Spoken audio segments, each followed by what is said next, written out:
Hello and welcome to another of the podcasts in the Too Young to Get Old series, which is really all about how we can keep as young as possible for as long as possible. In case you don't know me, my name's Christine Webber. I'm a writer, I'm a broadcaster and a psychotherapist, and I'm 72. So I'm very interested in the aging process. I've written about it a lot and I've seen a lot of patients going through it. And of course, a lot of my friends are of this sort of age. And talking of friends, that is the title of today's podcast, Friends and the Importance of Friends.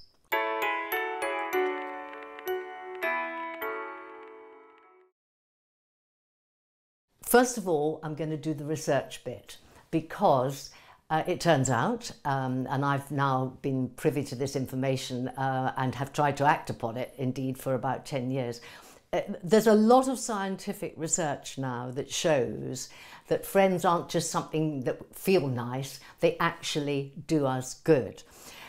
In Sweden, for example, there's been a very, very lengthy study. It's been going on, I think, for over 30 years now at somewhere called the Karolinska Institute. And they've been examining the links between having a strong social network and dementia. And they have found over the years that you are less likely to develop dementia if you do have a strong social network. That is something that I find greatly heartening because my mother had Alzheimer's for 15 years. It was gruesome, frankly. And I would like to avoid that at all costs.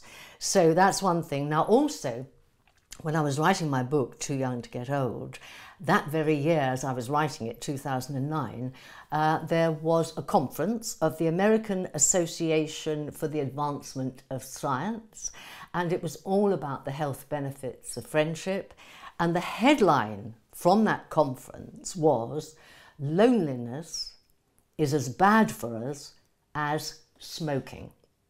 And I think that's something that we really need to take on board because if we're trying to stay young and vibrant, we have to do a lot of things for ourselves. And one of them is keep up a good tally of friends. So how can you do that?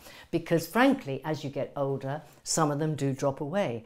I've had friends that have suddenly moved to Australia because their only daughter is there and they want to live near their grandchildren, and that's perfectly understandable. You can stay friends with that person, Skype, email and everything else, but you've lost that person from your regular contact list and somebody that you can do stuff with. So some will drop by the wayside, some die. I mean, I'm certainly into the age bracket where friends die, which is something that you have to deal with. The other thing I would have to say is that we don't all age the same way.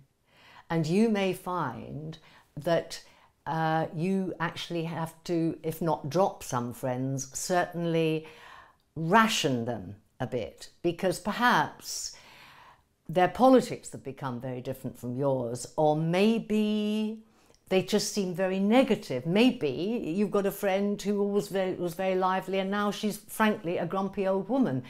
And that's okay on a television programme, but not perhaps okay to meet over a coffee and just to hear this laundry list of complaints of everything and everybody.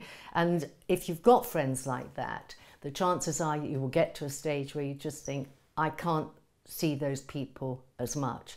As one of my friends said to me, I want to be surrounded by people that give me energy and have similar views to my own and I can have a laugh with. And I think that's what most of us want.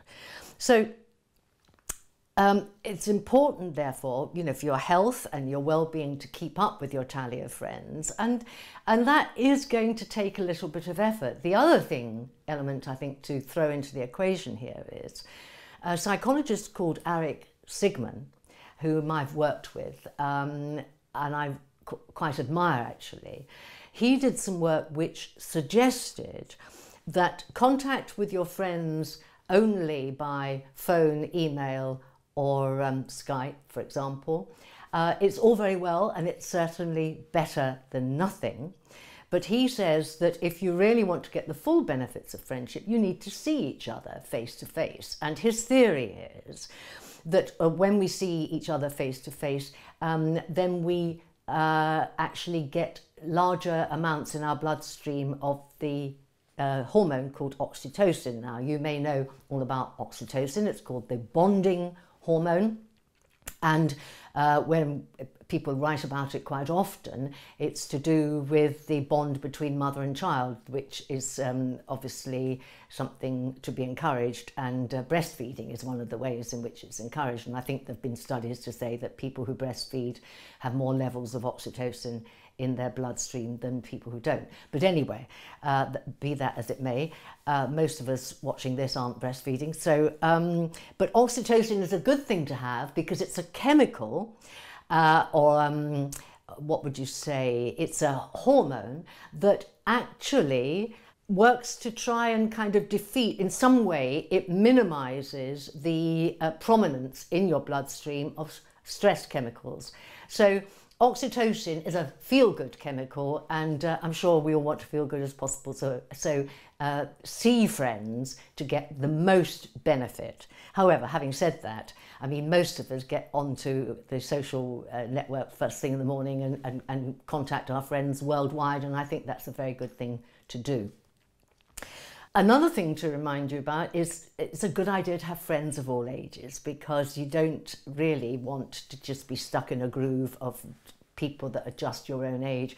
I think it's very refreshing to have much younger friends. I mean, a very good friend of mine, I think the youngest of my very good friends, is a man of 40. Now, that's very young to me, and in fact, I'm exactly the same age as his mother, but we have a very good friendship, and I enjoy that very much.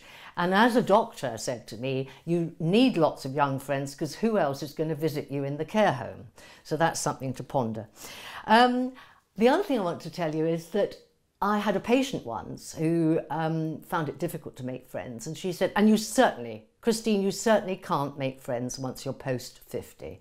Well, that really is not true. Although I would say it might be slightly harder to make friends. Now, I moved house after my husband died and came back to an area where I knew lots of people, which was a very good move for me.